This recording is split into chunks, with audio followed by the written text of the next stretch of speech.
Channel. सो आज का जो वीडियो होने वाला है वो स्ट्रेंथ ऑफ कोवैलेंट बॉन्ड के बारे में पढ़ेंगे। So without wastage of time चलते हैं अपने टॉपिक की तरफ। ठीक है, सबसे पहले तो strength of covalent bond depend करता है ओवरलैपिंग पे, यानी कि देखो ये एक एटम है और ये दूसरा एटम है, अभी ओवरलैप नहीं किया है, ये एटम इधर आ रहा है और ये एटम भी इधर आ रहा है, दोनों पास पास आ रहे हैं, तो फिर ये क्या होगा, ओवरलैप कर जाएगा। यहां पे ये ओवरलैप हुआ है।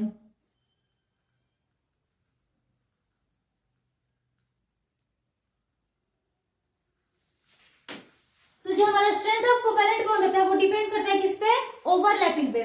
ठीक है, उसके बाद more the extent of overlapping stronger will be the bond, यानी जितना स्ट्रॉन्ग हमारा ओवरलैपिंग होगा उतना ही स्ट्रॉन्ग हमारा क्या होगा, बॉन्ड बनेगा। तो इससे हम एक लिख सकते हैं कि जितना ज्यादा हमारा होगा बॉन्ड स्ट्रेंथ डायरेक्टली प्रोपोर्शनल है किसके, extent of overlapping, extend of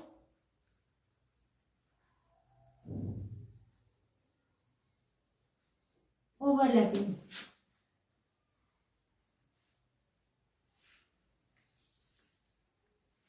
ठीक है, उसके बाद जो हमारा ओवरलैपिंग है ना वो भी डिपेंड करता है दो चीज पर, एक तो उसके साइज ऑफ ऑर्बिटल पे और दूसरा जो है डायरेक्शनल नेचर ऑफ ऑर्बिटल पे।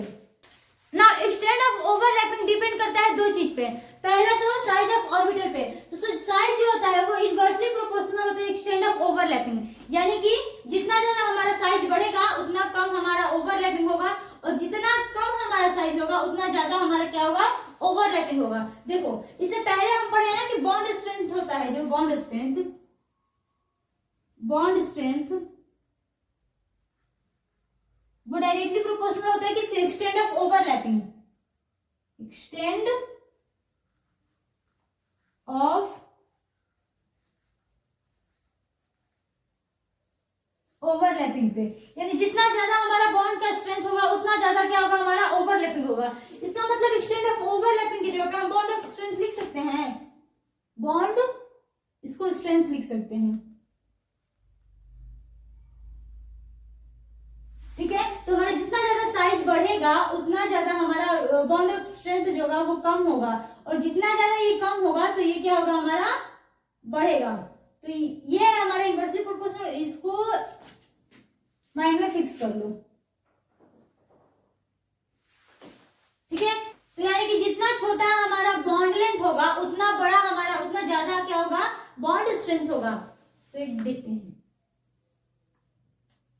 ये एक छोटा सा बॉन्ड लेंथ हुआ और एक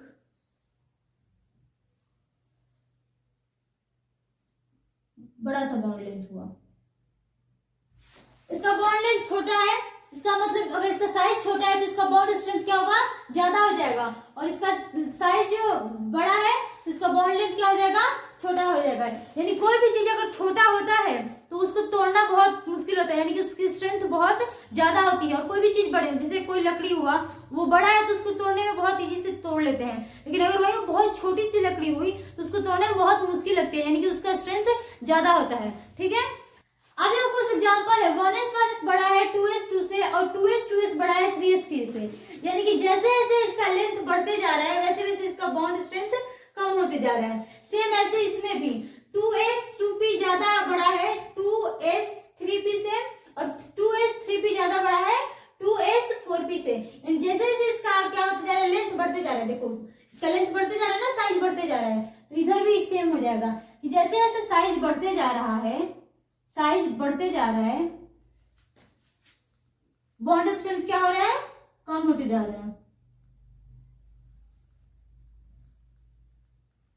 ठीक है, अब सेकंड फैक्टर जो है वो है डायरेक्शनल नेचर ऑफ ऑर्बिटल्स, यानी directional nature of orbital directly proportional है एक्सटेंड ऑफ ओवरलैपिंग। जितना ज्यादा हमारा डायरेक्शनल नेचर बढ़ते जाता है उतना ज्यादा हमारा ओवरलैपिंग भी क्या होता है, बढ़ते जाता है। जैसे देखो अब ऑर्डर ऑफ डायरेक्शनल नेचर, पहले सबसे छोटा होता है एस, फिर आता है पी, फिर डी और लास्ट में एफ, और एस जो होता है ये नॉन डायरेक्शनल होता है, बाकी सब डायरेक्शनल होता है, लेकिन एस क्या होता है, नॉन डायरेक्शनल होता है, क्योंकि ये स्फेरिकल नेचर का होता है, सर्कल होता है। ठीक है, इसमें क्या होता है ना कि इलेक्ट्रॉन्स फैल जाता है, तो यहाँ पे हम एक लिख देते हैं कि इलेक्ट्रॉन्स आर डिस्ट्रीब्यूटेड, ठीक है। अब देखो कुछ एग्जांपल है, जैसे 2s 2s 2s 2p 2p 2p 2p 2d, जैसे जैसे हमारा डायरेक्शनल नेचर बढ़ते जा रहा है वैसे वैसे क्या होगा, एक्सटेंड ऑफ ऑर्बिटल्स भी बढ़ते जाएगा। तो ये क्या हो जाएगा हमारा डिक्रीजिंग ऑर्डर में हो जाएगा। और भी एग्जांपल लिख सकते हैं, जैसे इसमें ही आ जाओ, 2p और 2d आया ना, तो अब हो जाएगा 2d 2d, ये भी बढ़ जाएगा 2d, d के बाद क्या आता है f, तो 2f, इससे भी बड़ा हो जाएगा 2f 2f, ठीक है। ऐसे ही बढ़ते जाएगा, और जैसे जैसे हमारा डायरेक्शनल नेचर बढ़ते जाएगा वैसे वैसे क्या होगा, ऑर्बिटल्स भी जो ओवरलैपिंग है, एक्सटेंड ऑफ ओवरलैपिंग, वो भी बढ़ते जाएगा। देखो एक नोट्स लिख लेते हैं, जब हमारा n सेम होगा तो हम डायरेक्शनल नेचर यूज करेंगे। n मतलब ये इसमें भी 2 है, इसमें भी 2 है, इसमें भी 2 है, तो ये हुआ हमारा n। तो जब हमारा n सेम होगा, when n is same, use directional nature. और जब हमारा n सेम नहीं रहेगा, when n is different,